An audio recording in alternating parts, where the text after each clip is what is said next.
Okay, Assalamu alaikum wa rahmatullahi wa barakatuh. Ahlan wa sahlan bikum.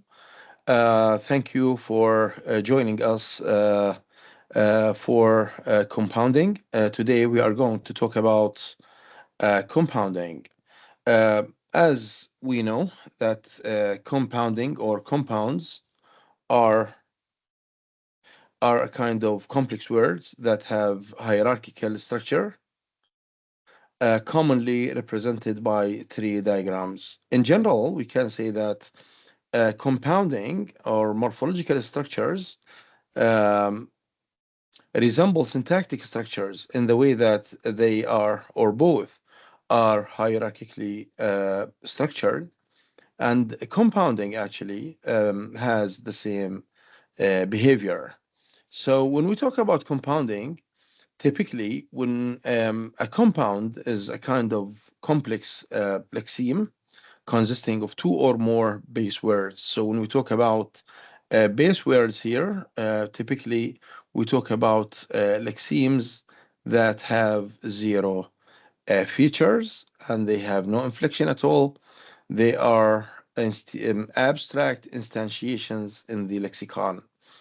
So two lexemes are joined together. So compounding in general contains two lexemes joined together. Different combinations of different word form or word classes, like adjectives, nouns, verbs, I mean functional categories. So a word that is formed from two or more simple or complex words, lexemes, i.e., like landlord, like red hot, window cleaner, etc. So it's probably the most common one in today's English because it is so productively used in technical languages. Compounding in general is a process whereby two or more individual words are combined as one word.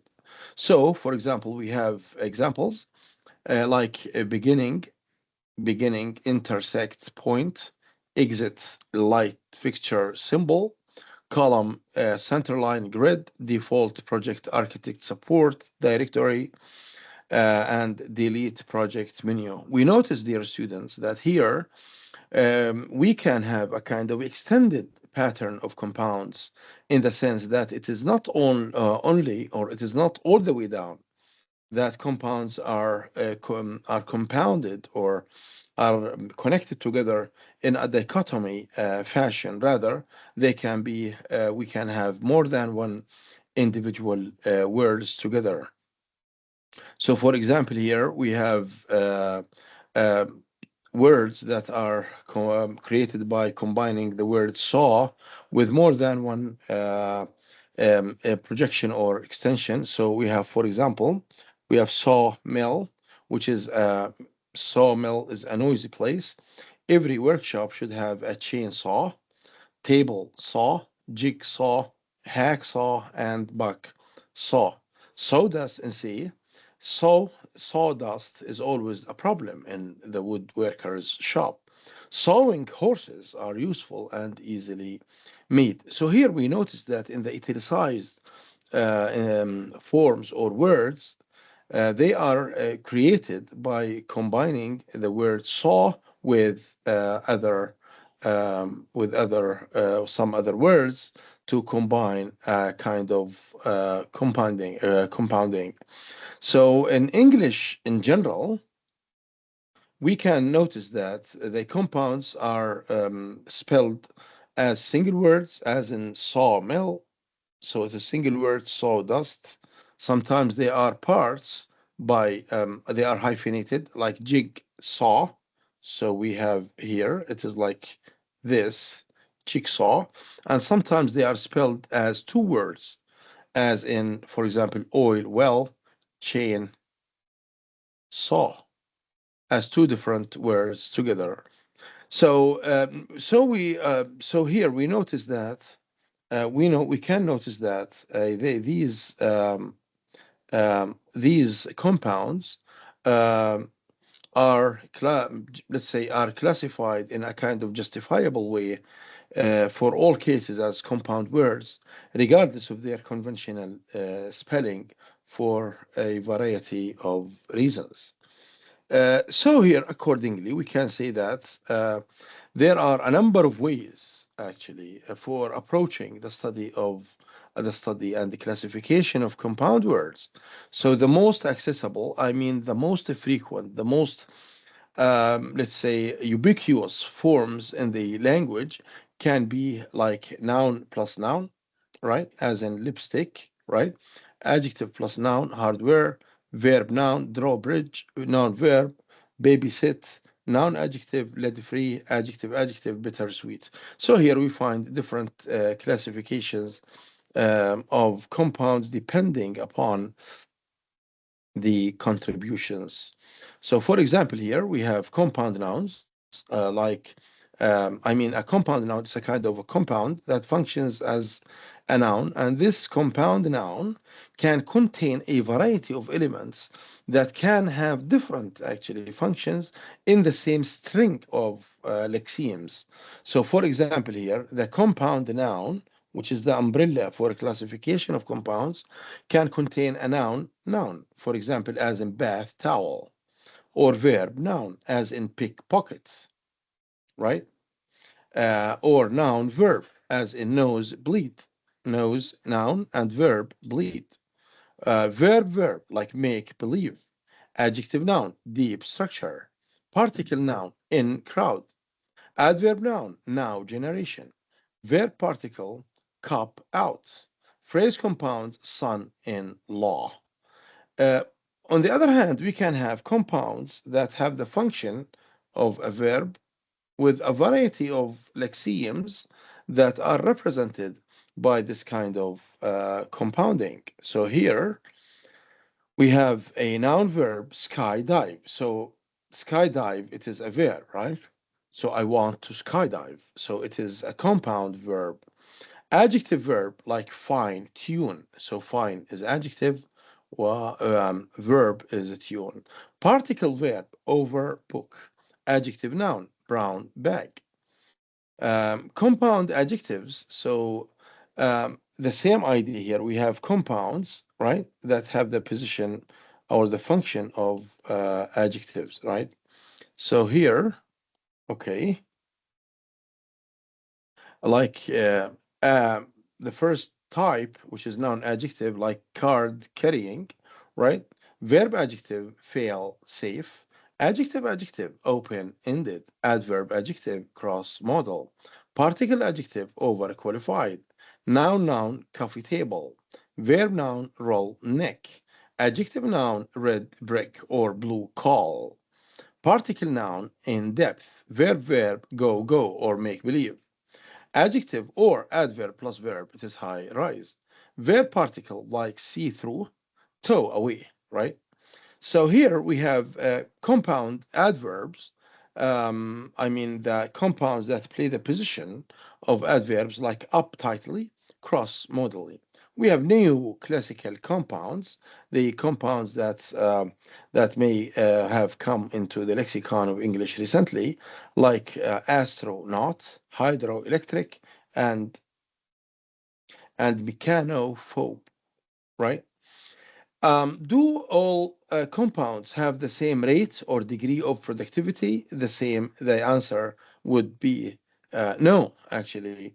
The existence or the representation of compounds in the language can be measured through a continuum of productivity, beginning with high, ending with low.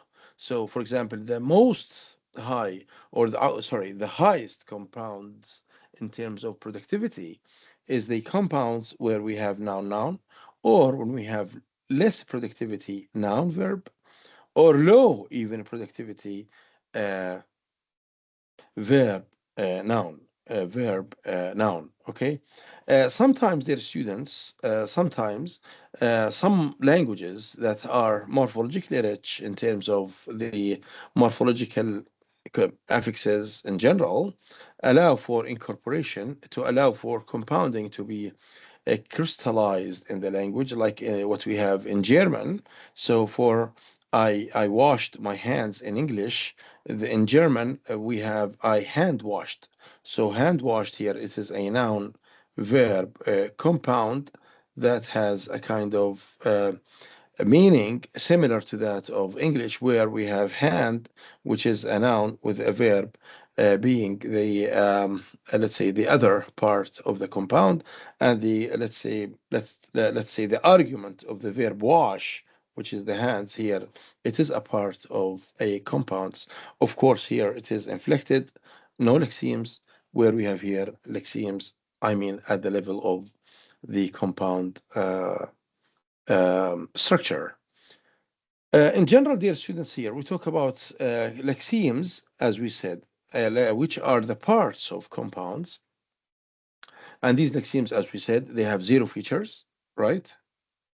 They cannot check. They have no inflection at all. They are abstract instantiations in the lexicon, and so on and so forth. So typically, the evidence for this, let's say, for this the evidence for this argument is that we have lipstick, where we have the stick for two lips, not only one lip, but here for the sake of lexemes as a part of the compound, we say lipstick, and lipstick is illegal. So both lips are used. Child support, but not children support, despite the fact that the meaning here is that um, the support is directed towards all children, or draw bridge. So it is not drawn bridge. So here with drawn bridge, it is inflected and it is illegal. Rather, the legal one is the so-called draw bridge. Now, is there any difference between a compound and a phrase in the language, in English especially? Yes, actually, one of the key indicators for this distinction is the existence of the stress location. So the stress pattern of the compound is usually different from the stress pattern in the phrase of the same words in the same language and the same order. So here we have the compounds. We notice that in the compounds that the stress falls on the first part. So for the first we say White House, funny farm, blackbird, flat car. But in the phrases, actually, here we have the noun phrase, right? We have the noun phrase, house, the noun, farm, bird, car, and these are pre-modifiers in the phrase, so stress falls on the second part. So we say White House, funny farm, black bird, flat car. So if I read them all in one mode, I say as a compound, and then I say it as a phrase. White House. Funny farm, funny farm. Blackbird, blackbird. Flat car. So here we notice, dear students, that stress can be a major indicator for the distinction between compounds and phrases. So in conclusion, we can say that in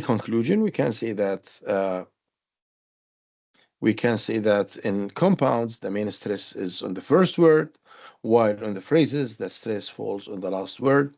And of course, we should bear in mind that this pattern does not apply to all compounds. We have exceptions and we have some different patterns, but it is generally applicable to find such examples like this.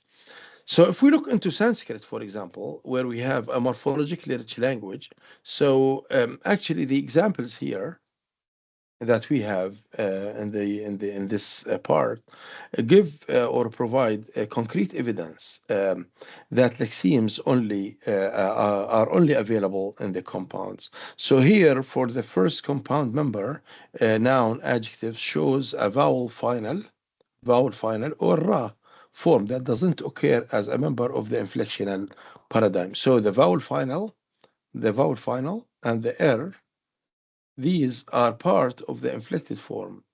And this inflected form actually is not a part of the lexemes. So it is a part of the paradigm where we have the forms that are inflectionally related. So here in this language, in the Sanskrit, so for example, we have diva with ha, God, So we say Diva Sina, army of gods. So we notice that it ends with a vowel. Or Peter, it ends with Ra. Or Pity, it ends with a vowel. So this is evident that lexemes only are available or work in the compounds, while for Diva, it is Diva with Ha, Peter with A, and it is Pity with I. So we notice that these are inflected, but when they are part of the compound, they are not inflected. Now we move to German. German compounds with interfixes. When we talk about dear students interfixes, we talk about affixes that work within the compound itself. So some compounds, as we see, have separate, special, semantically empty suffix, which is the interfix. I mean empty that is semantically empty. It has no features, no logical features, no logical features or semantic features that are appropriate for compounding. So here we have Volk, right? People, wagon, which is car. When we combine them, we have the popping up se as a kind of interfix for the sake of compounding in German. Leibi, we have letter Leibi, brief. When we combine them, we have Leibs, brief. Schwan, which is swan, Gestang, song. When we compound them or combine them together, we have the interfix en. So we have two interfixes actually, where the first one is se and the second is n, and these interfixes appear in the compounding patterns. Okay. Okay, now we move to another example in German, which is a kind of morphologically rich language. So here we have washing, which is inflected with en, machine, right? So when it is in the compound, the en deletes, right? So schreiben and swagen. So we notice that the en, which is a part of the inflectionally related parts, is a kind of deleted because it is in a compound. So it is a lexeme. It is what? A lexeme. Now, if we go to the other page here, semantics of compounds. So when we talk about semantics, dear students of compound, we talk about what determines the meaning of the compound. Is it the first part, which is the modifiers, or it is the main or the head? So when we talk about semantics of compound, we talk about actually business that deals with how the compound is, let's say, processed, how it is, how it bears the meaning. So when we talk about lipstick, actually we talk about a special type of stick, a special kind of stick or type of stick used for lips. Or love letter, it is a special type of letter that is for love. So here when we talk about the head, which is a stick letter bridge, and the dependent, which is the pre-modifier that narrows down the meaning. So here, for example, so the meaning of the compound may differ from that of the corresponding phrase. Then we said that the phrase typically is different from compounds in terms of meaning and in terms of either phonological or suprasegmental level, i.e., stress. So if we look into the blackbird, it is a compound. It's a species of birds, regardless of the color, because it's a compound and the meaning is idiosyncratic. But when you talk about a black bird, where the stress falls on the word bird, so it is a bird which is a black, regardless of its species. The same applies to trotting horse, which is a kind of horse, regarding of its current activity. It's a special type of species of horses. So a trotting horse, as a phrase, it is a horse that is currently trotting. It is currently trotting. So here, because the meanings of compounds are not always predictable from the meanings of their constituents, so dictionary often provide individual entries for them in order to enable the readers to uncover the meaning. So they do not do this for phrases, because phrases contain a kind of meaning that is predictable from its discrete or its separate units. So unless this applies, unless the meaning is idiomatic, which is problematic in the sense of compounds. So therefore, they are not derived or derivable from the meaning of the parts, and they are put how they are put together. So in general, we can say that the meaning of the phrase is predictable. This is the main idea, from the meaning of the main constituents, and they can be listed individually, while the compounds, the meaning is not predictable, and we need to figure out the meaning in general. So here we have sawmill, mill for sawing. So this is the paraphrasing. Sawing horse, a horse for sawing. Sawdust, it is a dust from sawing. So here we can say that the compound nouns allow no modification to the first element. So this contrasts with the noun phrases, which do allow modification to the second element, like here. Okay. So so if we notice here, okay, compounds in traditional grammar. Yeah, so here, okay.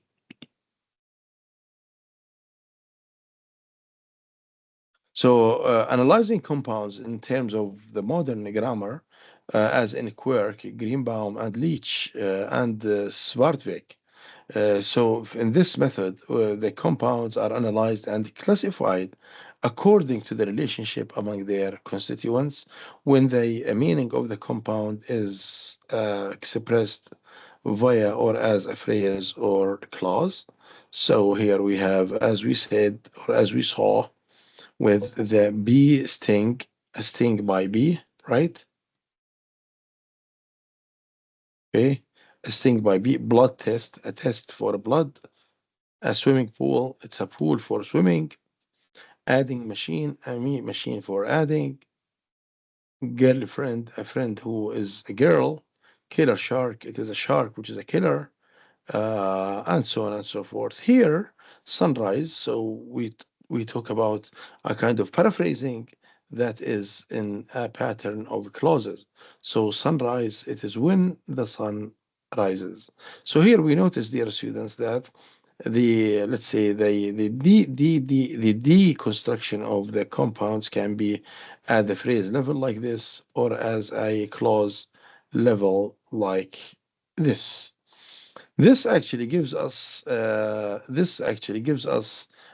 further pieces of evidence into the types of compounds into two categories. So we have, in terms of meaning. So the first part is called the endocentric compounds, which where the semantic head is inside the compound. So when we talk about endocentric compounds, we talk about compounds that can be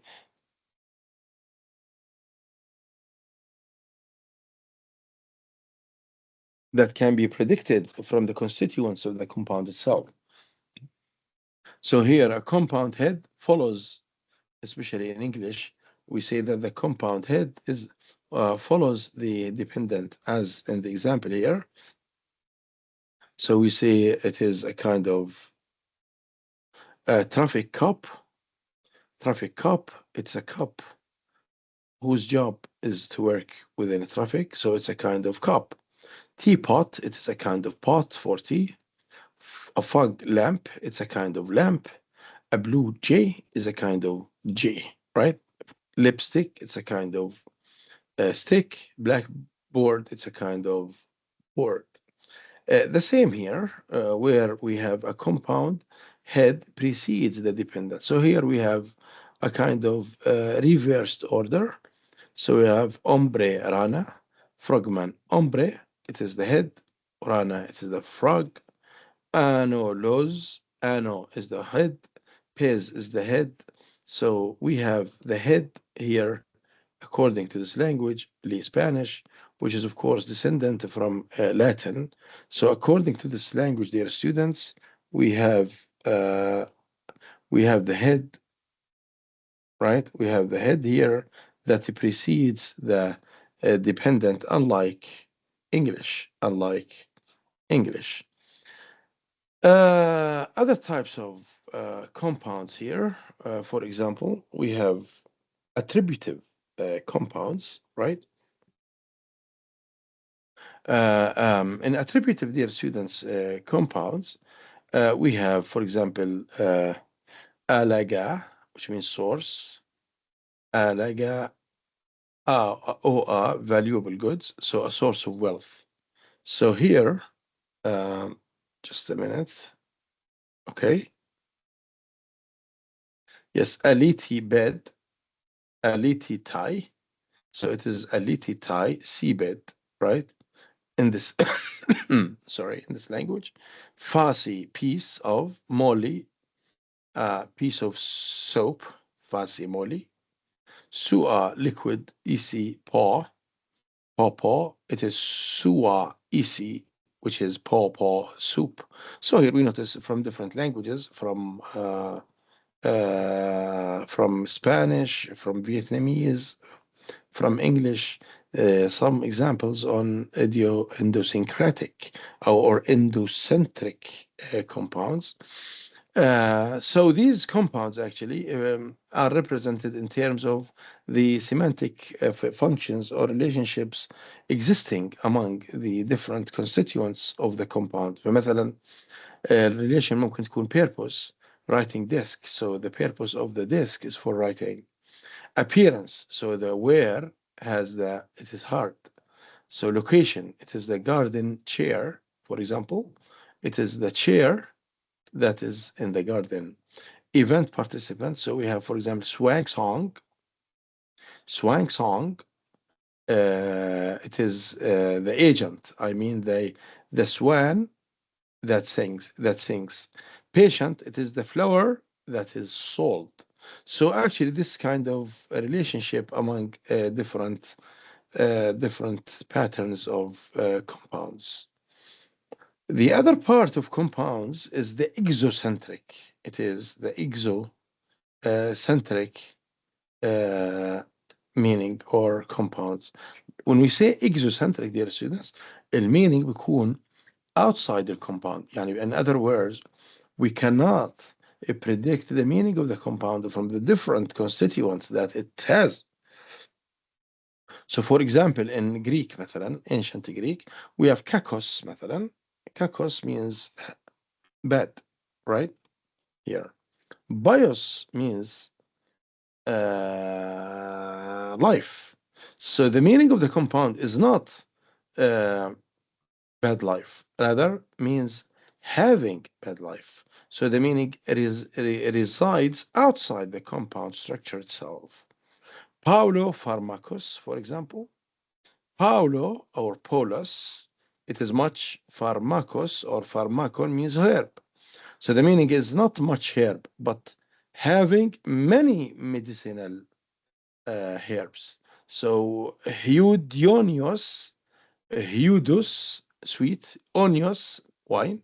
So we do not say sweet wine, rather having sweet wine. Is this only restricted to Greek? The answer is no. In English, we might have some exocentric compounds. So we have red head, for example, right? Red head. So red head, it doesn't mean the head which is red, but someone who has red hair, not head, not red head, right? Highbrow, it does not mean the brow that is high, but it is a person of superior intellectual interests and tastes.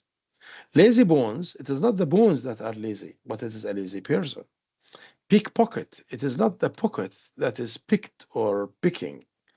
It is a person who steals money, wallets, etc., from the pockets of people in the crowded places.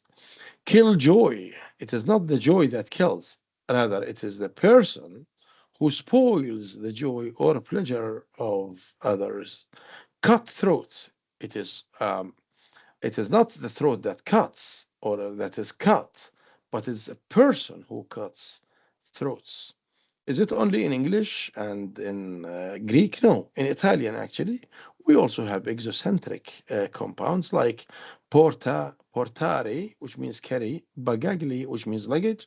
When we combine both of them, porta bagagli, it means not the luggage carrying, but it is a trunk. Or lavare piatti, it is not lava piatti, meaning wash dishing or to dishwash, to wash dishes, but it is dishwasher. And also we have asciugari, for example, capelli. It is not the hair that is dry, but it is hair dryer. Unlike the mode of compounds that we already talked about in terms of the structure of the compound as having lexemes, well, sometimes we have affix compounding as what we have seen with the interfixes in German, for example, like Volk and Wagen, Volkswagen. In English, actually, we have affixes that play a major role in determining the meaning and the structure of the compounds, like green eye, but we say green-eyed person, a person who has green eyes, dark haired, a person who has dark hair, red roofed, a person who has who having a red roof. So the compounds, as what we saw here, are exocentric in that they contain the meaning outside the compound itself, or the meaning of having the property of. So the difference between these compounds and the Greek ones is that those ones have a suffix ed in English, while in the Greek they don't have such a property like this. At the structural level, we can also have the so-called coordinative compounds. When we talk about coordinative compounds, we talk about a compounds that we talk about we talk about we talk about compounds that are on equal footing. What does that mean? That means that it is not easy to figure out and to know the head of the compound. So here we have Elon I. So the question is in Korean, of course. Where is the head? We don't know. It is adult. Elon is adult. Y is child. So the meaning is adult and child at the same time. So here we notice that here we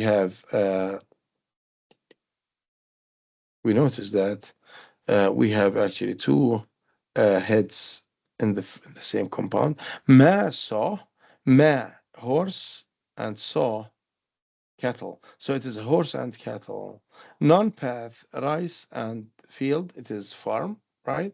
Oh, Nui, oh, brother, Nui, sister, it's a brother and sister. Son, pal, it is son, which is hand. Opal, which is foot.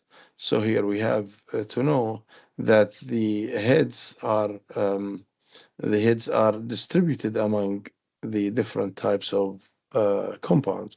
Kaman, we have the so-called coordinative compounds. We have coordinative compounds. Uh, Coordinative compounds, dear students, or coordinative like yani compounds, as in Rgan in classical Tibetan, we have Rgan Xon, Rgan old and young, here young, right? So both are exocentrically represented as age. So so these are exocentric compounds. It is old and young age. Yag and Nes, Yag, good, Unes bad. It is quality. Mtho, man, Mtho, it is high. Man is low. It is not high and low, but rather it is height. So the properties. And finally, we have srab mthag, srab, which means thin, ومثق is thick, it is density.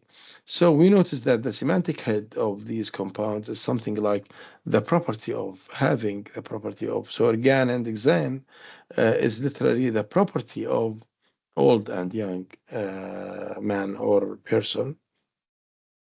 Oppositional compounds, dear students. When we talk about oppositional, non-headed, of course, compound, where both members have the same reference. So, as we said, the idea of the head is obsolete and useless. So we have the same in the oppositional compounds. So poeta. So here we have, as we said, we have the members of the same compound have different reference, have different terms. So we have here poeta, painter. It is a poet. لاحظوا. Who is a painter? Actor, Belrin. It is an actor who is also a dancer. Compositor, director. It is a composer who is also a director. In English, we have the same. So we have maid, servant. We have bittersweet. We have teacher, researcher. We have Marxism, Leninism. We have deaf, mute, and we have producer, director, to talk about the different types of compounds. So we stop here, and thanks for listening. Okay, thank you.